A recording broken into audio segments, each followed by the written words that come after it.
Welcome back to my channel. If you are new here, welcome. If you are returning, welcome back. So today I'm going to talk about being a product of your environment.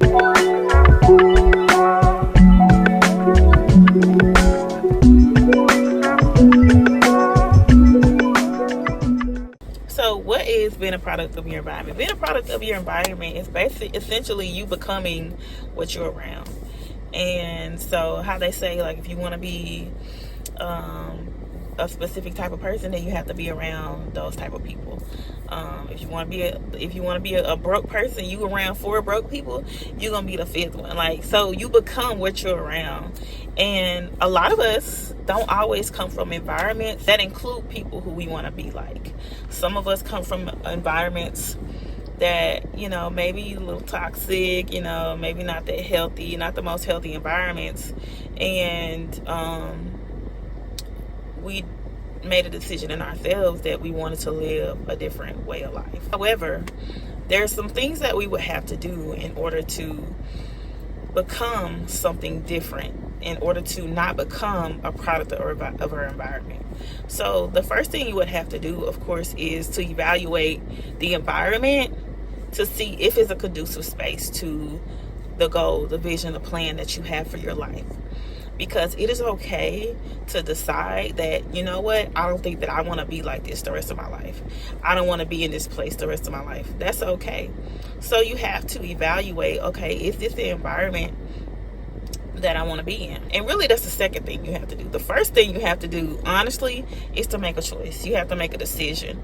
You have to decide, I don't want this. You have to decide whatever that negative thing is, whatever that toxic environment is. You have to decide, yeah, I don't want to live like this. I don't want this to be my life, and I don't want to be a product of my environment. So that's really the first thing you have to do, is to make a decision. The second thing you have to do is to evaluate the environment and to see, okay, what are the pros and cons here? Because there are some things that you can learn that you can take with you for the long run without picking up the bad thing. And so that would be the second thing. Evaluate the environment. What are the pros and cons? How can I utilize the space that I'm in now, what I have, to help me get to the next level?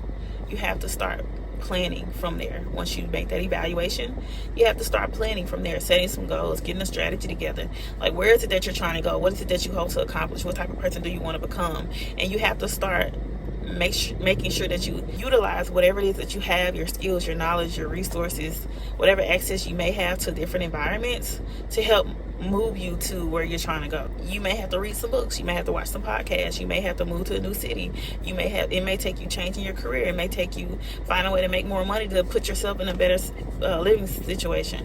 Do whatever it is you need to do to move yourself past from where you are. A lot of times, the ones who are around in those environments, they can't always teach you what you need to know to go to the next level. So it's okay to seek mentors and outside help and resources and opportunities that can help push you into the space that you want to be in and help you move to the next level. It may take some time, definitely takes discipline, and it takes some intentionality. Like, you have to be intentional. It's not just going to drop in your lap.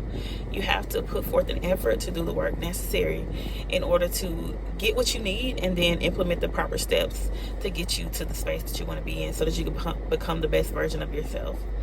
And that requires you also, in this process, to evaluate yourself.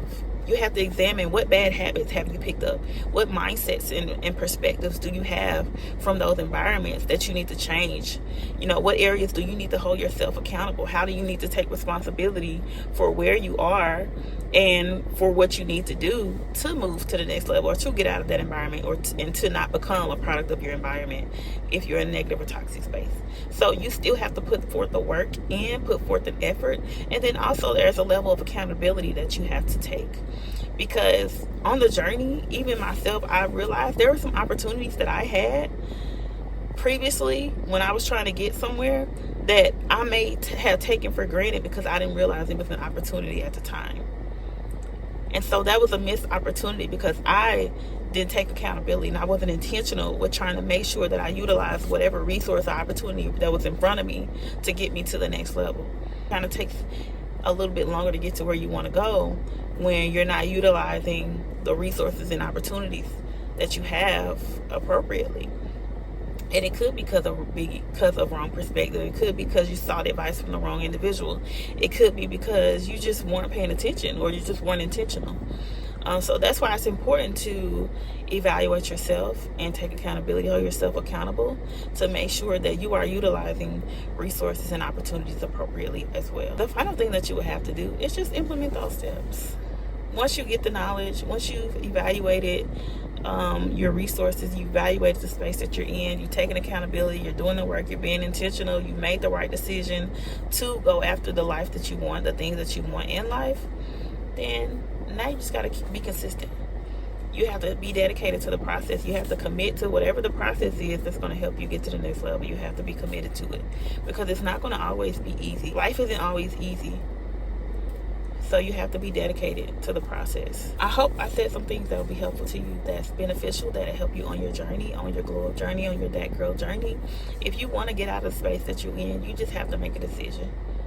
You have to decide that, you know what, this isn't the end for me. This isn't my final destination, and there's another level that I want to get to.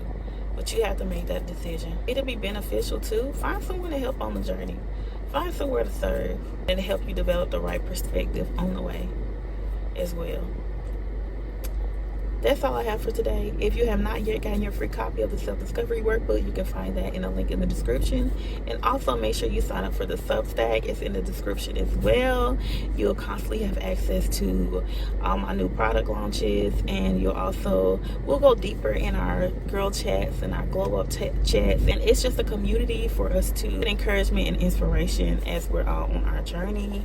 And I hope that you remain encouraged on your journey as well. And as always, I don't want you to ever forget, I don't care what anyone else says, you are that girl. Bye.